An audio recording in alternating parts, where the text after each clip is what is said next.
Hello and welcome to another Out of Spec Bits episode. You join me and Tom together, and we are going to be talking about the Tesla Semi, but specifically the new, refreshed, now revealed officially Tesla Semi. So, for those of you who don't remember, a few years ago, Tesla made a presentation talking about how they can revolutionize trucking with an electric long haul vehicle. They then went into building pilot series vehicles, a few hundred of the, I would argue, better looking early semis that were maybe not as well optimized as the new ones, but to get real fleet data. And those are the ones we've seen driven by like PepsiCo and others out on the roads. If you remember the early days, we were seeing them broken down left and right, getting towed. And now they just keep running, and that fleet has amassed so many miles, and some of those trucks already have close to 500,000 miles on them, for over 400,000 miles. So they're getting some great real world fleet data. And ahead of the start of series production, Tesla made some pretty radical changes to the Semi, taking over 1,000 pounds of weight out of it, changing the design before it goes into series production in Nevada, in Sparks, Nevada, where they're going to be building these things. And now it's our first time where we're able to see the refreshed sort of series production Tesla Semi. And, you know, to be fair, both me and Tom here, we are massive Tesla Semi enthusiasts because it's just so cool. He's got them as a screen background behind him on the monitors. I think I can show you guys that right there. He's got his Semi screens, and I've got them on display here. Tom, you'll have to reshare your screen. Sorry for knocking that out. But it's just such a cool truck. And at the end of the day, electric trucking is like the new frontier because the cost savings are there, the performance benefits are there, and just the new interesting world of technology that we're getting into is certainly happening. So, Tom, in this episode, you said you watched the Jay Leno interview. That was like the big reveal for Tesla, was they partnered with Jay Leno to share the new Semi. I always find it interesting that they work with Jay.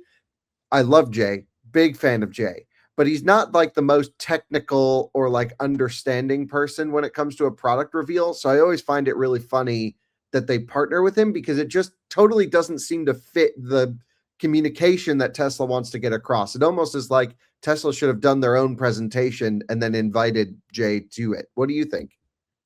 Yeah, I was a bit surprised too. Like, I love watching his videos. I was like, this is an interesting one. Where's the classic car, where it's a electric semi truck? But the video itself was still pretty good. I love that they were basically going through all the new info on it. Really informative. I kind of compiled a list of what's new, also what's existing. I guess we started the existing info prior to that video. Yeah. Because it also went over a huge redesign, which I'm not really a fan of.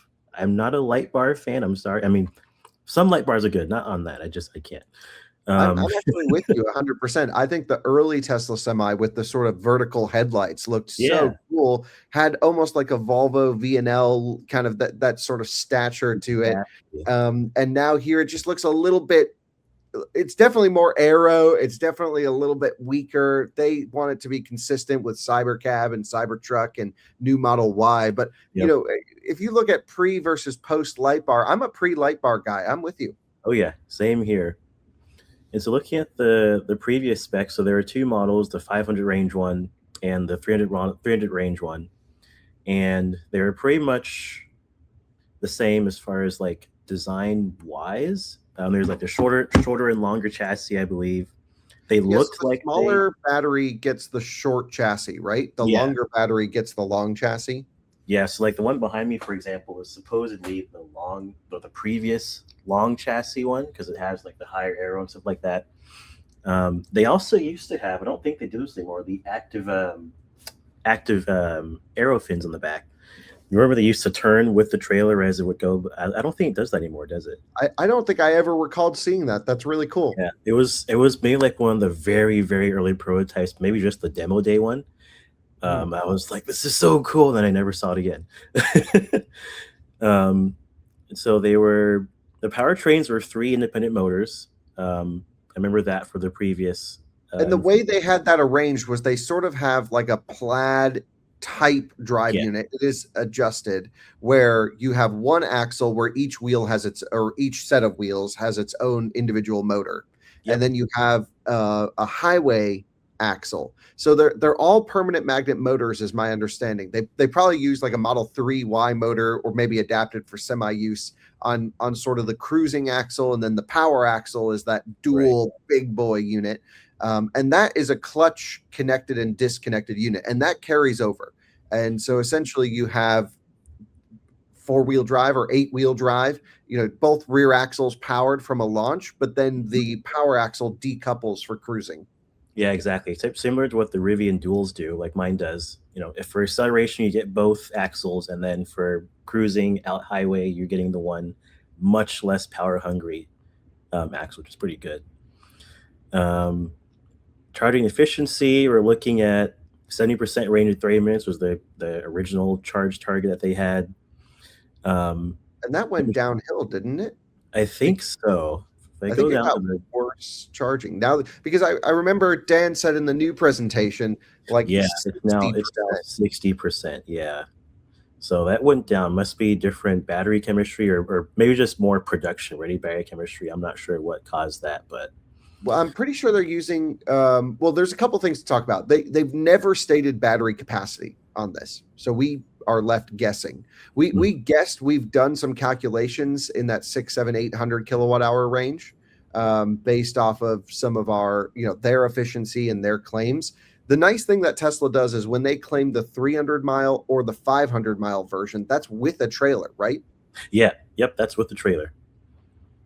And do they say what that trailer is loaded to? Because obviously the trailer weight and aero profile make a difference, but I think that's max. It was the last one. The last info they had was 82,000 pounds for the weight over the original info. Yeah, so gross both combined was max. Yeah, both ranges for 82,000 gross capacity. Looking at my notes for the new info, because they also had previously to this stuff, they had some, we talked about earlier, the different logistics companies testing and stuff.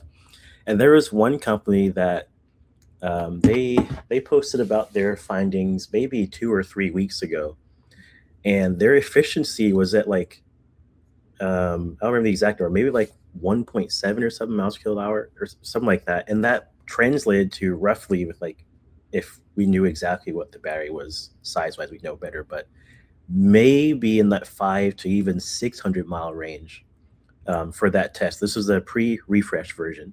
But that was one of their kind of pilot programs, and they were getting really good efficiency. That's efficiency I get in my R1S or my Lightning in a huge truck. Actually not. So that is, for those who don't know, sometimes Tom reads things backwards. Yes, and it got you here because it's 1.6 kilowatt hour per mile, not 1.6 miles per kilowatt hour. Kilowatts per mile, yeah. Yeah, so the other way around. So it's like heavy here. Yeah, it's like 0.4 miles per kilowatt hour. That makes a lot more sense. It actually got a lot of people. I saw a lot of people talking about that, and you really got to look at where kilowatt hour is ahead or after mile, because it makes a big difference. I can look at that. Oh yeah, I see it now. Yep, 1.7 kilowatt hours per mile. Yep. Glad we're on the same page. Yeah. Glad you're here. So let's see. Yeah, so what else was going on with this thing? I mean, obviously we knew the price initially, right? What did they say that this thing was going to cost back in the day when they opened up reservations? Yeah, I think it was around, pretty sure I have it written down here. I think it was supposed to be in that like 150 to 250 range, depending on what trim you got. Trying to see if they still have it here. At least with a quick Google search, it says Tesla Semi has been quoted to customers at $290,000 to $300,000 for the 500-mile version. And many other trucks cost more than that, of course. So it seems like in terms of total cost of ownership, you're going to be comparable with a diesel truck. Just obviously depends on options and spec and sleeper cabs and blah, blah, blah. But then your cost per mile is going to be so much less. However, where you can bring this truck is also significantly limited at the time Yep. that it comes out, because most of the trucks that we're seeing on the highway, like they go everywhere. They're Yep. just for hire. They go from point to point to point to point, and it's really going to be the big logistics companies that are going to adopt electric first, because Yep. they're the ones who can ensure that from the depot to the other depot will have charging either in the middle or at each end location. So this is going to be a slow transition, a very slow transition to electric for long haul trucking. But Yeah. I think it will happen. We'll see a big wave initially with the fleet operators that have predetermined routes where they own the start and end location. And Yep. then it will, the long haul point to point general trucker will take a long time to adopt this. And to your point, the pricing too, the kind of 200, 250 price range for regular diesel trucks usually includes a sleeper cab. These are, quote unquote, duty cab or day cab classified trucks. There's no sleeper, obviously, and it's only about that 500-mile range. While these other ones at that price are usually like 1,500 miles, something like that. Well, this would kind of qualify under like the for those in Florida, the Publix truck going from warehouse to store, for example, versus state to state or something like that, state to other side of the country, like the other ones could. They could do that, but there's no sleeper, so you got to think about hotels, all different things like that. Yeah, there was also an announcement just to try to at least start maybe with some opening up outside of these point to point locations, with Tesla building out a mega charging network. But even with their plans that they've shown, it's very limited and very regional. Yep. It's just a handful of stations compared to what they built with their supercharger network for their passenger vehicles. It's clearly designed to be a regional hauler, not Yep. a long hauler type truck. And I think that's okay. They can build as many as they possibly can, and there are use cases for as many as they can possibly build for Oh, yeah. years to come before we can adopt that, sort of old school trucker doing 1,800 miles in one night type situation. Right. Uh, that's going to be a long time to come. 100%. So, Tom, let's continue with what Tesla originally shared. Sorry to interrupt you so much. Let's Oh, you're run good. through those notes, and then we'll get to the new stuff. Yeah, so we've gone over the trims, we've gone over the performance and powertrains pretty much. Well, I did mention the power of the motors is up to 800 kilowatts total between them from their previous announcement. The previously known weight was in the low 20,000s range, with the longer range one being, they're saying a 2,000-pound difference compared to, I guess that makes sense. Battery pack estimate, like we were saying, 850 to 900 kilowatt hours for the 500-mile version for the battery pack. Mega charger stuff, we talked about that. There is an ePTO, which is great for reefer trailers or other trailers that need extra power from the truck. I love to see that. For those that know, your reefer trailers, refrigerated trailers, the truck is powering the refrigerator the entire time, and to keep your groceries and stuff cold, that is really required. Otherwise, it's just a dry van. Central gyro position, that stayed the same, I believe. The kind of command center screens on the side, which is pretty cool. And I'm glad that they're keeping the mirrors. There was this whole thing where they were gonna take away the mirrors and just use cameras and stuff. I wasn't a huge fan of that. Even other manufacturers are starting that. Freightliner's doing it. Kenworth's doing it with like the A-pillar mirror screens and removing the mirrors, like putting like little tiny ones there. They work well, but I'm old school. I want mirrors. I want big mirrors all the way out there. But I'm glad they're sticking with mirrors for this. And originally, production was supposed to start in 2019, but as with many Tesla production targets that didn't exactly meet that, they did have their pilot trucks, obviously, but not the huge production they were aiming for. And then apart from that, it's the kind of results from the different pilot tests, the listed companies. There was PepsiCo. I think they're the biggest one. Average efficiency, averaging, I read it correctly this time, 1.7 kilowatt hours per mile or better in some months. One of their semis got around 1,700 miles in 48 hours with charging, of course, with others averaging about 500-ish a day over 18-day periods, which is pretty good. Damn, so they're really working these things. Yeah, I'm glad they're putting them to work. And the cool part is the driver feedback is a lot of positive feedback from the powertrain perspective. The diesels are notoriously very rocky. Even with the air ride cabs, you're feeling everything from the engine. But no torques, no frame twists because there's no powertrain or drive shaft to do that to you. Quieter, easier to operate. Loaded performance is supposedly pretty consistent. Loaded, unloaded was pretty good as far as like acceleration. DHL's reports are around that same 1.7-ish kilowatt hours per mile range over their 3,000 mile tests. According to these notes, their tests were more like between 350 and 400 for their tests for these trucks, so a little bit shorter than PepsiCo. ABF Freight, which is a really big company, they were doing some tests as well. Over almost 5,000 miles, they're averaging 1.55 kilowatt hours per mile. And that's with actual incline. They're hitting up inclines as high as 72,000 feet, according to this, which is pretty cool. You mean 7,200? I hope it's 7,200. 7,200. 7,200. Yeah. I was like, whoa, the moon is crazy. We'll shoot you that high. Yeah. Averaging 321 miles per day for those ones. And then that's all the major ones. There are some smaller ones. Seiya had a few test trucks. Monet Transport had some. So little smaller operations, but all of the range and efficiency is pretty consistent among all of them, just by having different implementations and stuff. It's pretty cool. Yeah, it seems like the worst we're hearing of is like maybe 1.8 kilowatt hour per mile. So like if you build your route around, let's say 1.9 to 2 kilowatt hours per mile efficiency, you'll have plenty of buffer no matter what happens.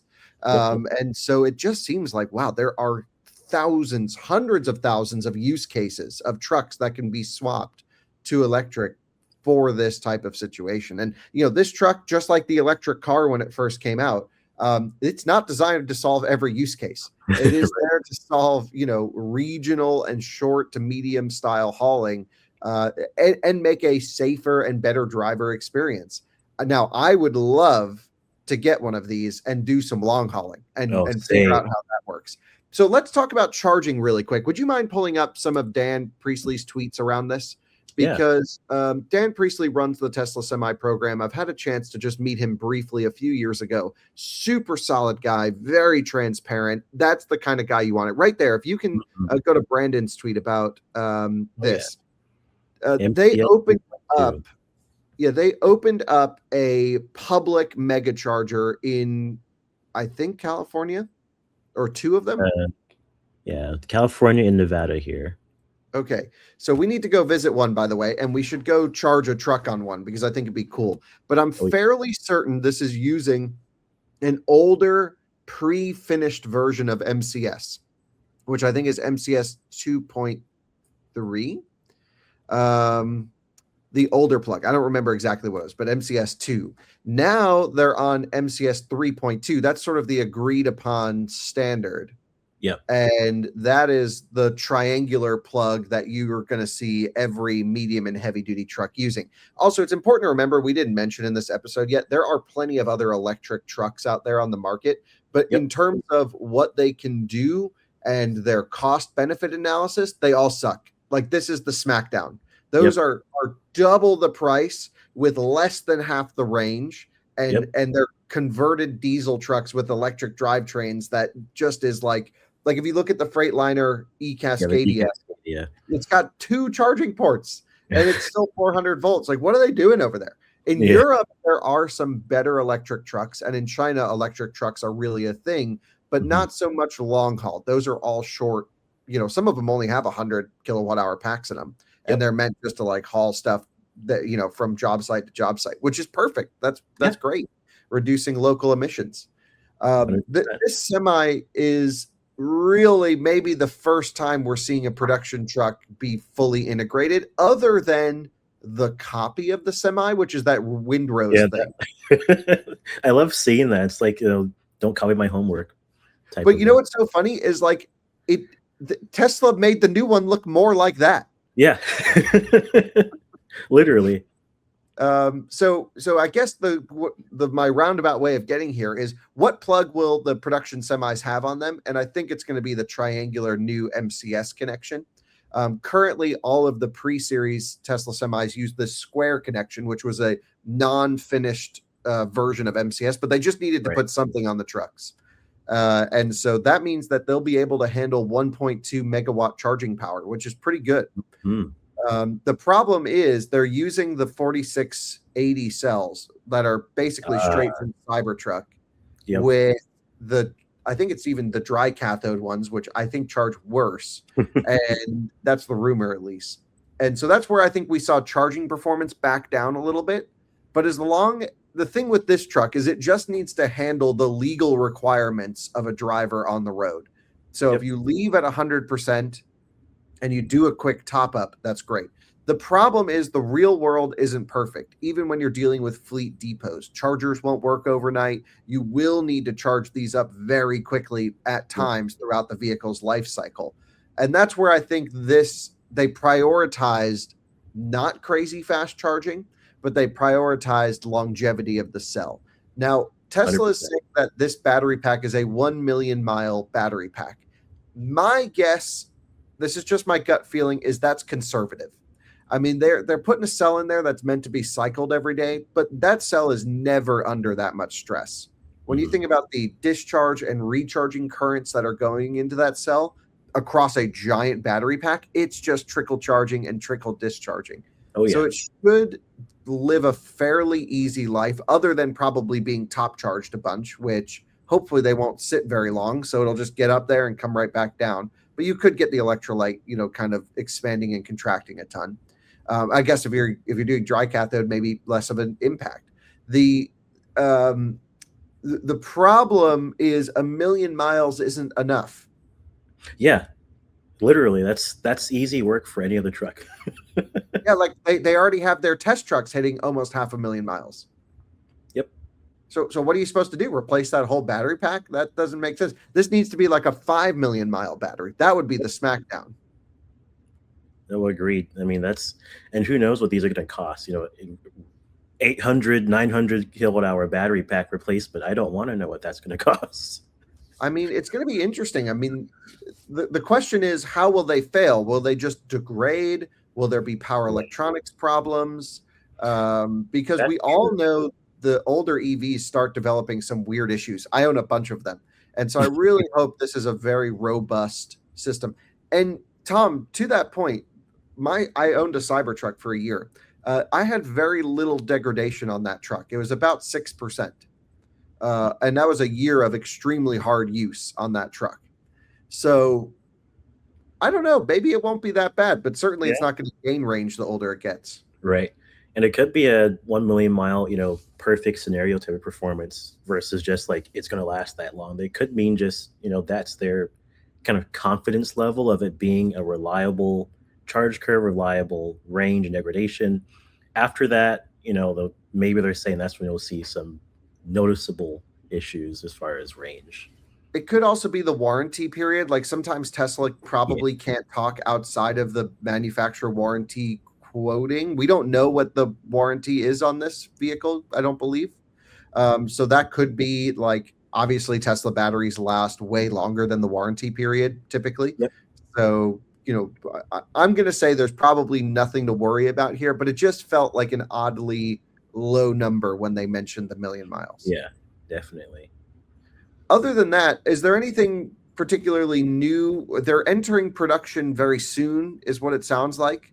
What else did we learn from this interview about Semi that's sort of groundbreaking? Yeah, so obviously there's the new redesign with the the little light bar. See, that's what it used to look like right here for those who So don't much know. better. I love that one. I have the model over here. I've got the fixtures over here. That's how it should look. So more aerodynamic design, obviously.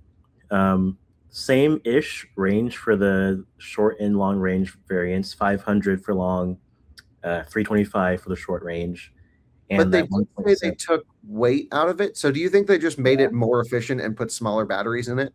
That's what I'm imagining, like more efficient and lighter, and then smaller batteries, so they can maybe get to the right cost they wanted. They probably were, over cost for production or something like that, is what I'm guessing, Yeah, it because could it be. seems like less for the same. Like I'll always take more batteries than more efficiency Yep. personally. But Same. the other thing is, in this use case, if you can make a lighter tractor, you can put a heavier load because you can only go up to 82,000 pounds gross combined for an electric truck. So Yep. if the tractor weighs less, that's more stuff you can put in the trailer. True, and that could be a little game they're playing there. Weight capacity seems to be the same, so that could be where they're playing at there. Um, Targeted payload is 45,000 pounds for like a typical Class 8 weight, but it can go higher up to 70,000 gross. Mhm. So that's what they're saying from his video. Um, 1.2 megawatts charging for the performance for the new version. That's expected. And they've, to our point earlier, did drop the speed. So now it's 60% of the battery in 30 minutes versus 70 where it was originally. So slower charging, where that be to, lesser batteries, presumably lesser, expensive batteries, maybe. Um, Yeah, with a battery cell, you always have to choose energy density versus power density. yep. And so with an application like this, when you have such a large pack, you can go for a super energy dense configuration of that cell Yep. because really what you care about is the discharge power for the worst hill climb with the most load. And so Yep. you go, okay, whatever that is, Donner Pass, I-70 up to the tunnel. So you spec the truck to do that in all conditions with a little bit of headroom. This is how I would do it. And then you just that's how you choose the power requirements for the cell, and then everything else is just how do you stuff as much energy in there as possible. Exactly. And then three motors. So same setup, two in the middle, or two in one axle, one in the one axle. I forget which the setup is. I'm pretty Um, sure the pushing axle is the more forward of the rear. yeah, That was I think it's the middle one, and then the rear one, if I recall, my model probably shows that if I were to go grab it. yeah. Um, but 800 kilowatts of output for those, which is pretty good. Um, yep. So they talked about how they do have the dual axle with the clutch disconnect, the torque axle, and the efficiency axle,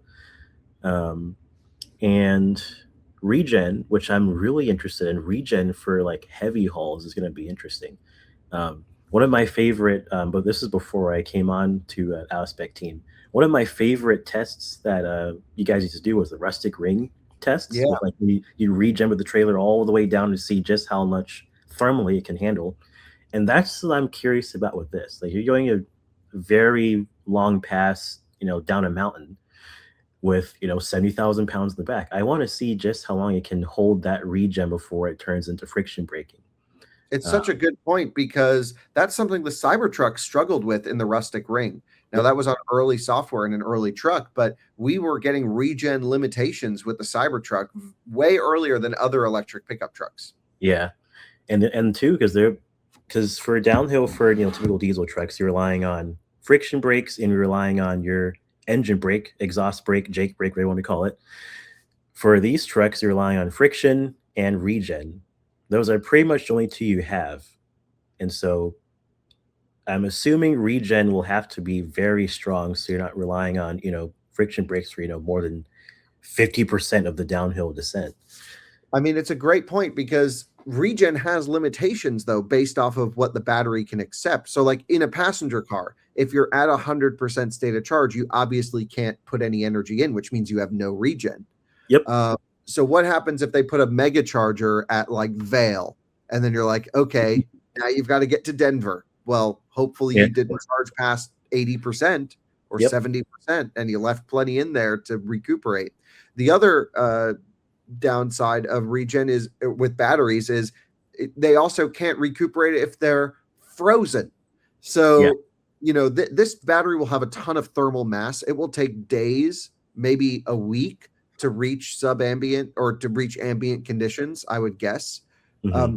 However, let's say you operate a trucking company and you're on a mountain pass. Let's say you're running a plow operation and you see, like at Eisenhower Tunnel, you see a bunch of diesel trucks up there that are for road maintenance. I'm not saying that's what this is designed to do. I'm just giving one Right. example. Let's say that sits there all week, chilling, freezing. Now, all of a sudden, you start that baby up and you're like, let's go down to Denver. I just say that because I used to live up there. Uh, you'll have no regen. You'll have zero recuperation.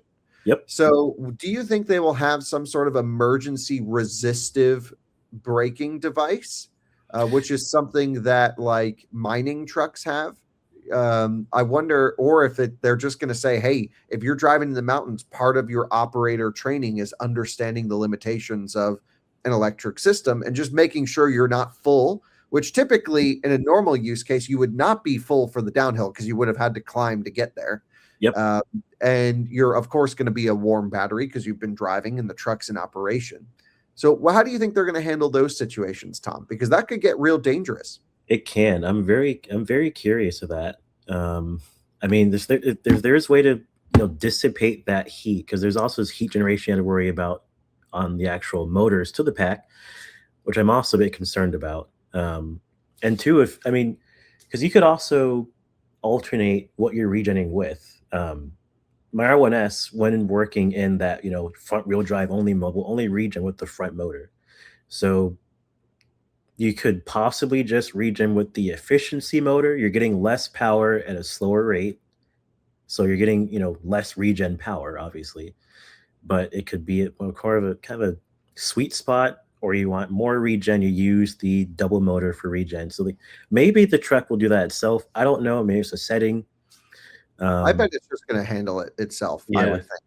I think you I just do think it you're just normal going to manual. say it'll be interesting to see how they tune regen for grade control because when you're on cruise Yeah, control, it sounds like this will just maintain the speed, which is awesome because all trucks just kind of sit wide open and they right, slow down on the uphill and then they go screaming down the downhill. This will right. just be so much more consistent. It's actually going to get kind of annoying for Tesla semi drivers, though. I'll tell you why. Because when you're traveling in the right lane through Wyoming, through Nebraska, through Kansas, through some of these states that have rolling hills, Yep, um, you're in a pack of trucks. And so you all go slower uphill and then you yep. And all they go move faster faster. downhill. But if you're going to be locked at a set speed, you're going to pass them and then you're going to get passed. And Yep, then you're going to pass them and then you're going to get passed. And I know that because I do 70-mile-per-hour highway range tests and vehicles can maintain 70 and trucks can't. And I'm going this way with trucks the whole time. It's so annoying. It pisses them off. It pisses me off. So you might have to actually, if you're in a group of trucks like that, this capability might be too much for traffic situations to handle. right. That reminded me of something. I don't think it ever make it to production, but remember the convoy mode that they announced way back when it was supposed to have like a lead truck. Oh, And really? I didn't know they did that. yeah, I don't know if it ever made it to like past uh, ideas phase, but they were talking about having like a fleet of them, or maybe even just following front truck for adaptive cruise like performance. And so like that could be useful in that scenario. I don't think that's ever coming to market as cool as it would be. You have like three semis kind of locked in via some form of ADAS, probably not FSD, but it's some sort of like truck based ADAS that they'd use. But I It would think really that be was, NASCAR style going down the road. yeah, exactly. You're bump drafting. I, Yeah. What about autopilot on this? Did they mention anything in the Jay Leno video? um, not that I saw. So they have the safety features, obviously. Advanced driver safety sensors, braking, etc. Um, but I didn't see or write down anything on ADAS, which is interesting because like it looks like it's got the cameras for it. That looks like I a saw on the that looks like a screen camera. Our Oh, buddy very Chris savvy. Dirty Tesla commented that it had the like autopilot report button on the software they were using to demo with Jay. And it could maybe just be a regular autopilot kind of lane keep type of thing. You don't Which need would be FSD for a truck. awesome. Um, but maybe that could be just a highway assist type of thing. Lane change, maybe, but they'd have to account for, the trailer and looking way back there with the cameras. But maybe lane changing, I don't know. I mean, I think they just need basic lane centering, which would be awesome. Now, Yeah. are there other trucks on the market that offer lane centering? I think it's just lane departure that they Yeah, they offer. have lane departure currently. Some manufacturers, I can't remember. I want to say Freightliner has something in like a lane keep potentially, but I could be thinking of another company. Because they have, the outward facing cameras with lane sensing, stuff like that, and a frontward facing camera. Mhm. But I thought Um, it was just like if you hit a line, it nudges you back in or yeah, buzzes you. A lot of them don't even nudge because they're just basic hydraulic steering yep, racks. yeah. Um, The Freightliner beep is really annoying. I have to deal with it a lot. I do. oh yeah, I This is also hence the semis. This is my sim rig where I do truck sim a lot. I have almost 5,000 hours in truck sim since like 2017. you put 5,000 hours into making videos. I should try that. Um, but yeah, so like I've actually dealt with they simulate, they work with the manufacturers and stuff, and they simulate all of their driver assist stuff, their what little ADAS they do have. Like Friendly's got their adaptive cruise plus the lane departure warning plus the cameras, so it's pretty smart in a way. I'm pretty sure Tesla would just take that and be fine. If they were to do like lane keep, that'd be even better for the drivers as far as like driver fatigue and stuff like that. But I wonder how that would be regulatory wise for semis. Yeah, I mean, I'd be curious to see how that all plays out. And on that note, I have an idea to get my CDL because I'd like to get a semi.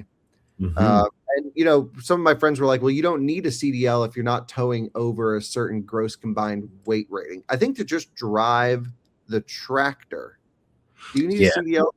You I do need believe one, so.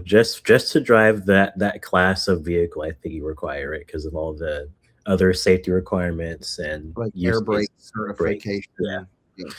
because it's funny you said that a few days ago because I'm actually looking to get mine at some point too. I know all the stuff, right? I just need to go get the license. Yeah, exactly. um, And I'd love to do it. So I think it'd be fun. Maybe you and I should do it together for a series, yeah, and we could make some videos documenting our path because it's not just this truck; it's all the other electric semi or medium and heavy duty vehicles that I want to test and review as well. So I feel like it'd be worthwhile to do it. So I think let's look into it, Tom, and let's maybe go get our CDLs. heck yeah, that'd be awesome.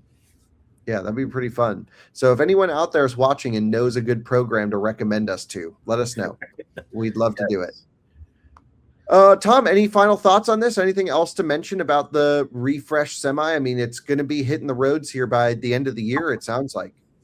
Yeah, and we pretty much went over everything information wise. I'm looking forward to seeing the proportions in real life because I can't get it on the photo. We'll see what it looks in real life, but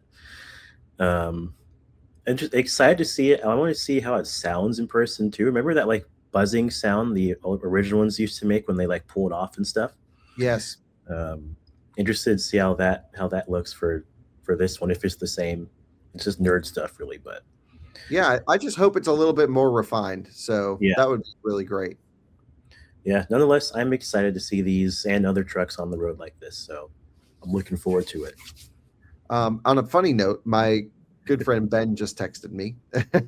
Nothing to do with semi, but it is a Tesla related story. And since this is a podcast, I may as well share it. Yeah. His parents have a Model S 75D. It's like a 2016. They bought it new years ago. They said that they had to drive home 25 minutes with the horn blaring the whole time.